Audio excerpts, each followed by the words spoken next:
today on this story, let me ask you this. If I told you there's a car out there that's been silently outliving trends, busting odometers, talking beats like a champ, and still pulling out the work every damn morning like it's nothing. Not a supercar, not a Tesla. I'm talking about machine that is straight up say retirement and just keep rolling. No headlines, no flexing, just pure survivor energy. It's like that quiet dude at the gym who never talks but he squats 3 plates like he's picking up groceries. That car is the Toyota Camry.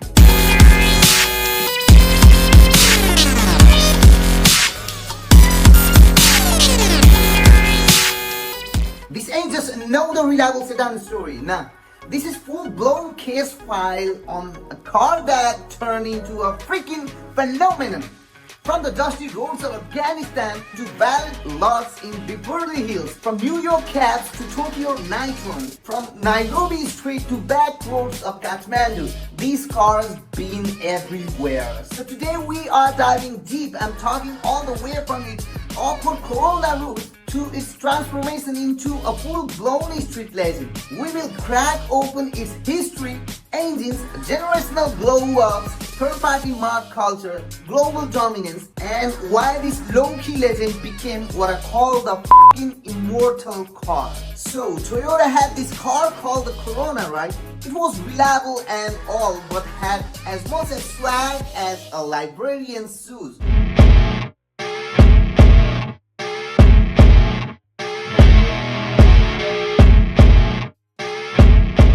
By the early 80s, Toyota was like, yo, we gotta kill that car vibe. So they dropped the Camry, fresh platform, front-wheel drive, clean unibody. And now, it was not named after the beer though. With a name like Corona, people probably thought Toyota was handing out the sedan with line wages. Hey bro, you bring me Camry? Nah dog, I brought a 6-pack. Anyway, you had engines like a 1.8 liter 1C diesel or the 2 liter 2S ELC gas version. Nothing crazy, just bulletproof. These motors were like the quiet dude in a classroom who never talks but ages every damn taste. No turbo, no fancy computers, just raw metal and mechanical soul. Fuel injection came in later like, alright, I guess I'll help now. Gearboxes sleek like flipping a butter knife through hot rice. Suspension was basic MacPherson strut front and back. Easy to fix with a socket set and hangover. Interior, no touch screen, no USB, no backup cam, just a radio and ashtray and enough room to contemplate your life decisions. But here's the kicker, these things outlived half the cars on the road today. They didn't care about training, they just showed up, shut up and keep going.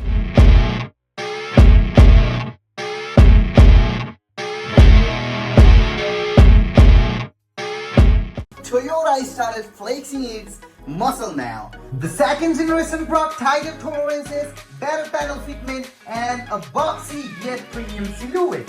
Wagons and 4-wheel drive versions dropped in, especially popular in snowy regions like Hokkaido or Toronto. The real game changer, the engines like the 3S FE and 3S ZE. These were twin cam setups with better breathing, smoother power curves, and damn near bulletproof reliability. Interior trims started pushing into near Lexus territory with wood finishes, digital clocks, and optional sunroof. Aftermarket support wasn't wide yet, but suspension upgrades and JDM mods started circulating in Japan and Australia. The Camry was not just a daily, it was becoming a platform.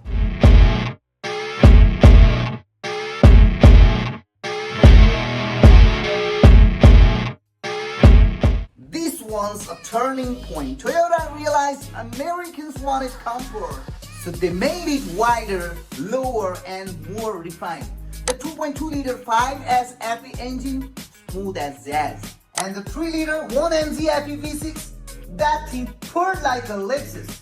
It was built with tight tolerances and a forced crankshaft, pure class. Inside we got dual airbags, climate control, and real wood grain. The XLE trim, basically a Lexus ES wearing a hoodie. Reliability is still rock solid. But now tuners were waking up. Custom intakes, rear mufflers, springs, and even turbo kits started popping out. This was when the Camry finally got respect on the street, especially in US, Middle East, and Southeast Asia.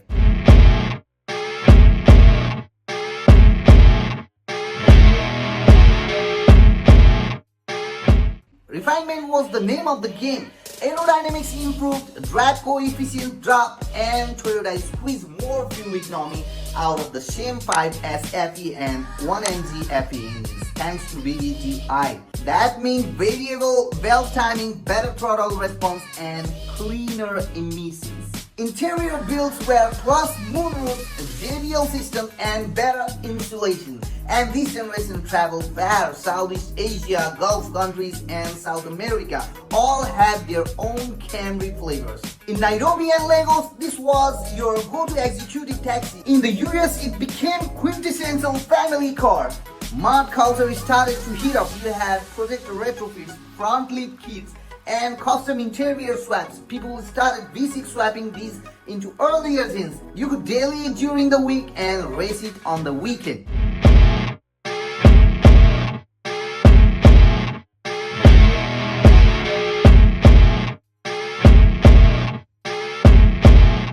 This was the Camry for the growing families. Safety features stepped up, better crumple zones, side airbags, and stability control on higher trims.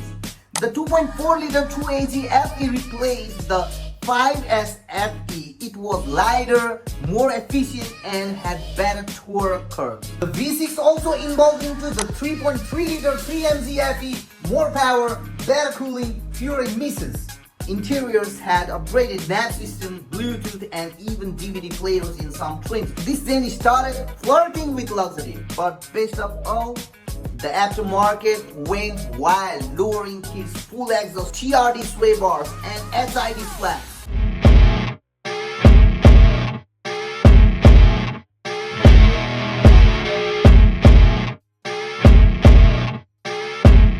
Enter the 2GR FE 3.5-liter V6 268 horses in the Camry. That's sports sedan territory. Paired with a 6-speed auto, these things could move and still get 30 plus miles per gallon on the highway. 2.4-liter stayed for the base trim, and eventually the 2.5-liter 2AR FE joined the lineup. Ultra refined and built for longevity. Camry Hybrid started dominating taxi fleets globally. Push start ignitions, dual zone climate, and paddle shifter came standard on sport trims. Aftermarket carbon leaps, brake upgrades, coilovers, even boosted V6 builds started swinging to meets from Tokyo to Texas.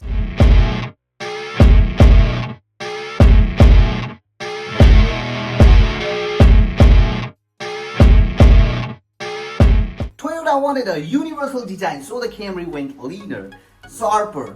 It finally looked aggressive. 2.5-liter 2AR FE became standard, and the 3.5-liter V6 was buttery smooth.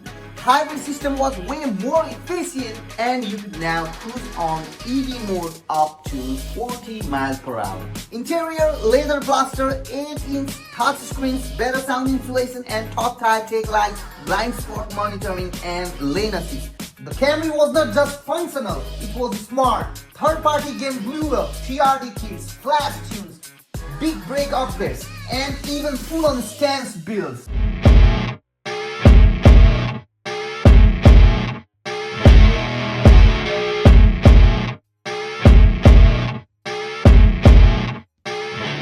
This is the generation where Camry haters had to shut up. Built on Toyota's TNGA platform, this car finally handled. It had a low center of gravity, a steeper chassis, and double wishbone rear suspension. Yes, a Camry could now carve corners. 2.5-liter dynamic force engine, direct and port injection, variable cooling, high thermal efficiency up to 40% on hybrids, and the 3.5-liter 2GR FKS. Naturally aspirated V6 royalty. TRD Camry came out, red leather, quad exhaust, and full body kit, bro. It was sleeper sedan. Interior flex hard, ambient lighting, 9-inch displays, JBL audio, wireless CarPlay. It even had adaptive cruise and lane tracing assist. This was not just reliable, it was refined.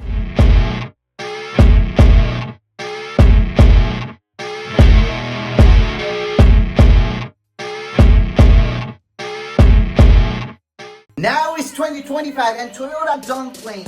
The V6 gone, replaced by a high output hybrid setup, over 230 horsepower and all-wheel drive in select trim. A plug-in hybrid and full EV version are already on a blueprint. Interior is full digital now. Heads-up displays, seamless infotainment, voice control, panoramic roof, 360-degree cameras. It's basically a Lexus in the street clothes. You get everything except the price tag. And now let's talk parts culture, mods and sleeper builds, aka Camry's secret second life. See, when folks think Camry, they don't picture a track killer or a slow car, but that's exactly what makes it lethal. It flies under the radar, that's why it's a sleeper legend. Owners been throwing money and creativity into these things for years. We are talking full air suspension setup, wide body kits, custom forged wheels, turbocharged 1MT FPs with intercoolers hanging out the grill, straight pipe V6 that growl like a pitbulls on Red Bull. Third-party parts exploded coilovers from BC Racing, SKS exhaust, TRD sway bars, custom ECUs tuned for max torque, even aftermarket paddle shifter and digital dash swap. Interior builds go wild too. Starlight headliners, racing bucket seats, suit dash overlays, some cats thrown on carbon hoods, rainbow brake conversion, even wrapping in full chrome or matte steel camo. You got dudes swapping in 2JZ GTs, SR20s, 3S GTs, or even EV swap in old bodies just to flex. Drag spec Camry exists, bro. 8th generation running a quarter mile under 11 seconds. Fully stripped interiors, roll cases, fatty stick in the back. They'll gap your Mustang and not even blink. Even Uber drivers out here running E85 tunes on their hybrids for extra heat. There's a whole underground culture around making the Camry fast, clean, and borderline illegal. And the best part, nobody sees it coming. It pulls up looking like an insurance agent's car. But it will leave you wondering how your Tesla just got gapped by a family sedan with a baby seat in the back. So why is the Camry immortal? Cause it just refuses to freaking die. It don't beg on the attention, it just shows up, handle business and keeps it moving. It's a commuter, a cab, a track sleeper, a family hauler, a third world warrior and first world flex. You can hand it down to your kid and it will still run strong for their kid. And yo, if you are watching this right now and you drive a Camry, salute to you. You are behind the wheel of a freaking legacy, and if you don't own one, maybe it's a time to join the immortals. Like, comment and sub if you felt the deep dive. Drop your Camry generation in the comments, flex your mods, share your sleeper builds. We are all family here. Until the next time, peace out and drive immortal.